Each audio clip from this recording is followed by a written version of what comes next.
Welcome to the 4 Bells Fitness Emporium, where we are doing workout from home number 69. Today we have ourselves a glorious upper body pulling focus here at the gym in your house, where we're going to be looking at some kind of row. That is going to be the big focus for our strength piece today. To get us ready for our rowing and the pushing we're going to do, we're going to get those shoulders nice and warmed up. So we've got 3 things to look at in our warm-up today. We're going to start with some shoulder dislocates, can be done with a PVC pipe or a band.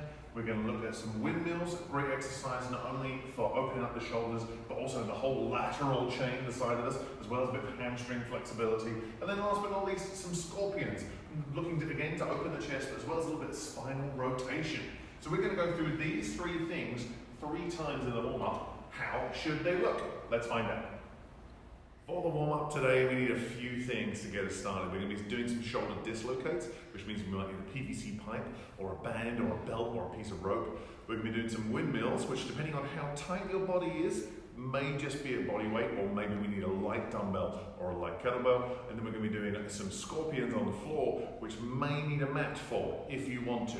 Don't have to, maybe you do, we'll find out. Either way, when I'm doing my shoulder dislocates, I like to use a band a lot, a little bit more forgiving than a PVC pipe or a broomstick or something like that, where you don't really get to move around any of the super tight spots. So either way, when I'm doing my shoulder dislocates, the first round of 3 should always be fairly nice. Shouldn't be horrible to start off with. Again, we're going to pass over touching the low back or the bum, depending on how long your arms are. And as the reps and sets go on, we should be seeing if we can make that band a little bit shorter or bring our hands a little bit closer together if you're a PVC pipe or a broomstick or something like that. And the idea is trying to improve that range of motion as much as possible.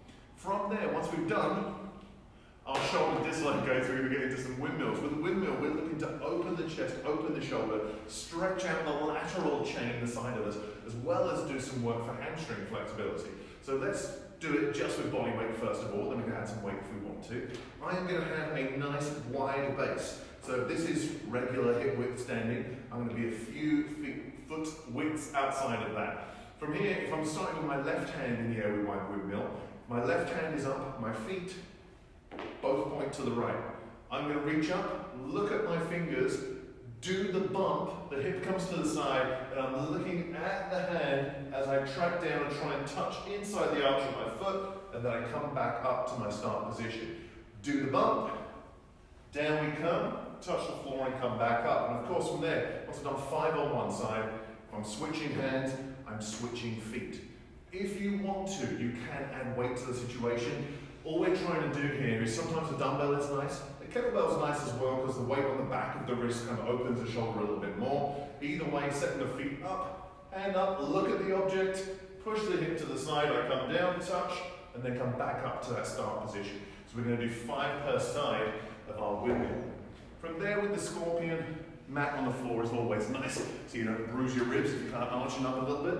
We do have some complaints from some of our female members who are like, this hurts the ladies. If that is the case, try and arch the chest up a little bit more and try and relieve some of that pressure on the chest. We're going to lay down flat, hands out to the side, and I'm going to take my right foot and get it as close to my left hand as possible, keeping the chest and shoulders as flat as possible as we can. You're going to find there's going to be a little bit of lift off, a little bit of rotation, but not the end of the world. If you're a super mobile ninja, you might be able to get your foot to touch your hand or your arm. If you're just a regular normal person, we're just trying to get as close as possible. Shoulder dislocates for 10, windmills for 5 per side, and then we're alternating for 10 reps in our scorpion in the warm-up for workout from home number 69.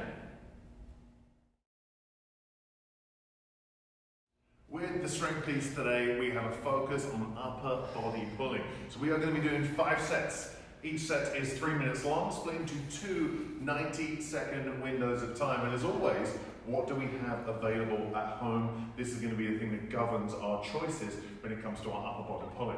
So you could be looking at some kind of row today. So that could be ring rows, TRX rows, barbell rows, dumbbell rows.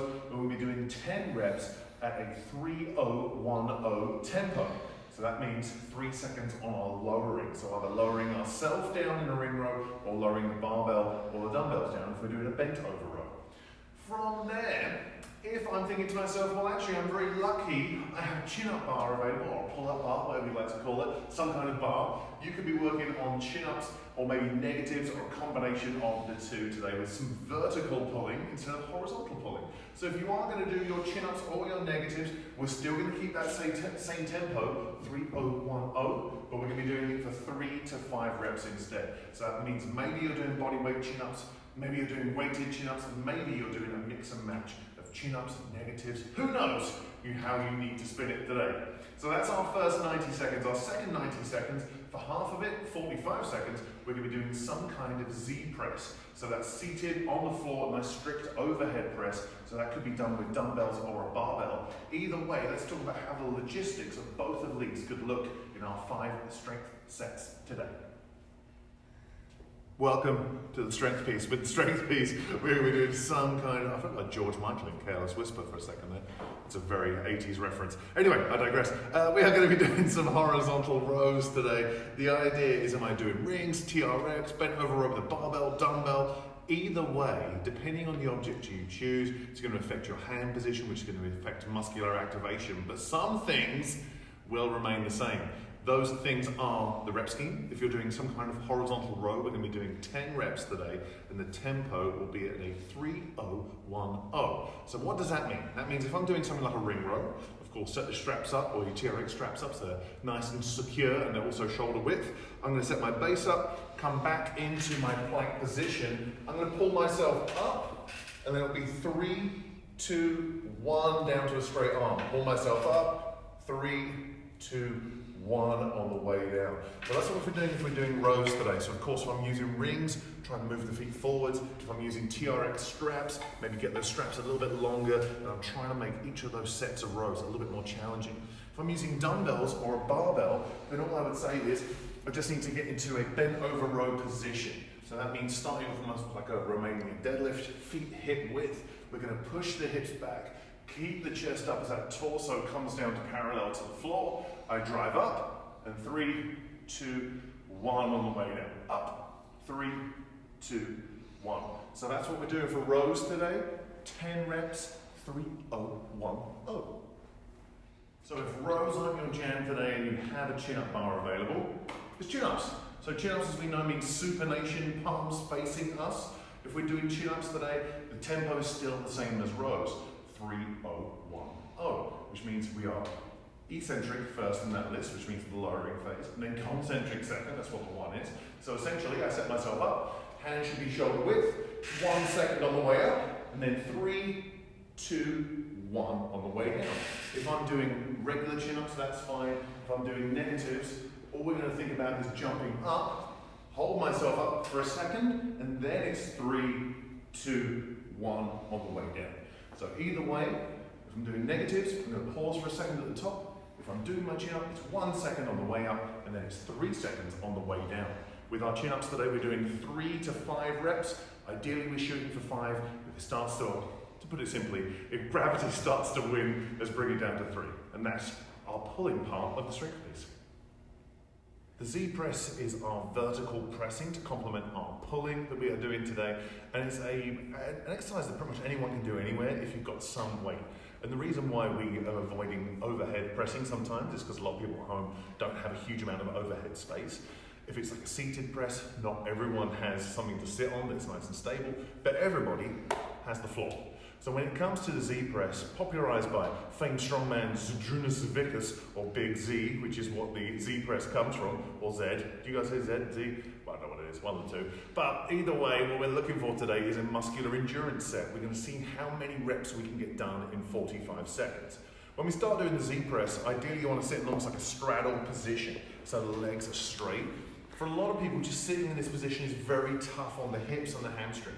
So if you feel like it's super tough for you, you can bend the legs a little bit, bring the feet a little bit closer, try and find a comfortable position. Either way, whether I'm using dumbbells or a barbell or a sandbag, wherever it happens to be, it's abs tight. I'm not slumped forwards.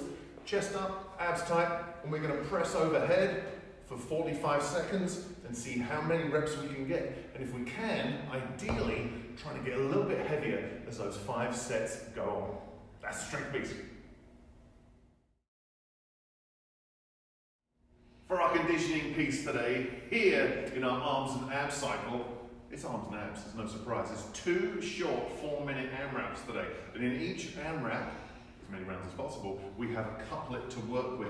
Some kind of pushing work and some kind of pulling work and some kind of abs. So in our first AMRAP, we're going to be doing push-ups. 4 push-ups. That's it, just 4. From there, I roll onto my mat. I'm then going to do 4 V-ups. 4 push-ups, 4 V-ups, 4 push-ups, build 4 V-ups. We're going to see how many times we can get that very low rep scheme done in a very short period of time. From there, I'm going to take just a 1-minute rest before I come into my next AMRAP. I'm then going to do a 4-minute AMRAP again, this time with plank rows, using ideally 2 dumbbells, and from there into bicycle abs. So I'm going to do plank rows for 4 reps per arm, and then from there with bicycle abs, 4 touches of elbow to knee on each alternative side. The idea today is because those AMRAPs are very short, the amount of volume, the amount of reps we're doing is very small, as we are trying to get a lot of work done in a very short period of time. So let's talk about how the logistics of those guys should look. With the conditioning piece today, we have 2 short 4-minute AMRAPs. In our first one, we are going to be doing push-ups and V-ups. At this point in the game, you know what I expect from a nice push-up from you guys. I want to see the hand-shoulder width. Corkscrew those arms, protect the shoulder at all times. If that means today, because we're trying to do a lot of work in a short period of time, we do some push-ups on the knees, that's okay. There's reasons why I don't like push-ups on the knees. We'll get into that another day. But what I'm looking for right now is a quick transition between push-ups and V-ups. V-ups and push-ups, back and forth, as quick as we can. So my push-ups, hands should be shoulder width. Again, corkscrewing into the ground, elbows remain close as I try to avoid this dumbbell hitting me in the face as I do 4 push-ups.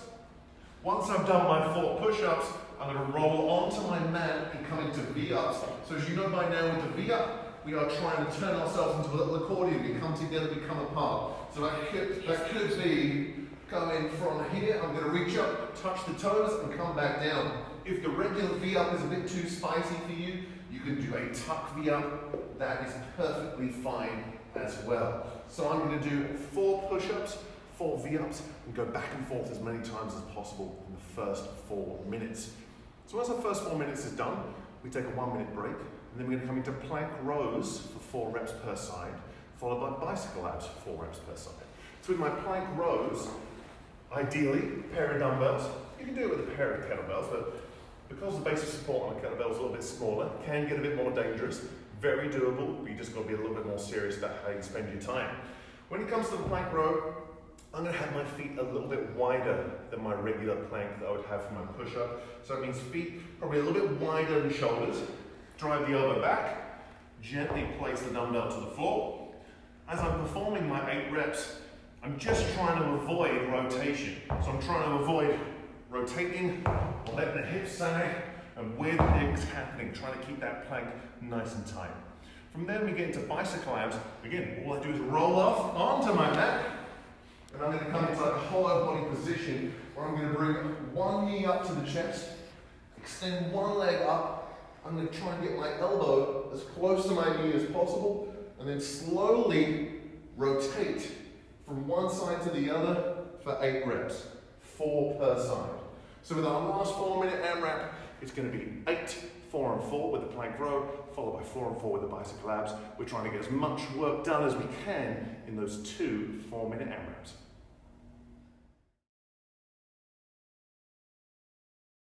With our extra sauce finisher today, would it be another week of our arms and abs cycle without some kind of bicep finisher? We're going to follow that Tabata format again for the 3rd week in a row. And as I've been talking about, is when it comes to training biceps, you don't always want to train them the same way. We spoke about that 3x3 matrix of bicep training. Pronation, supination, neutral grip, in front of the body, in line with the body, behind the body. We are going to train the biceps a little bit differently again today. We're going to do some hammer grip curls, which also known as like a neutral grip curl. This is what we're looking for, a neutral grip, not supination, not pronation, neutral. So, if just like the other week, if you could, go on in, Cameron. Come on in.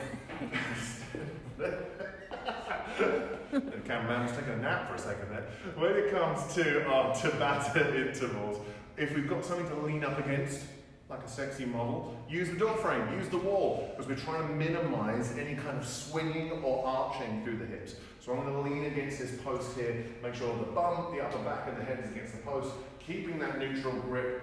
I'm going to bring the heads of the dumbbell up to the shoulder and then bound to a straight arm. What I'm trying to avoid is a front rack position.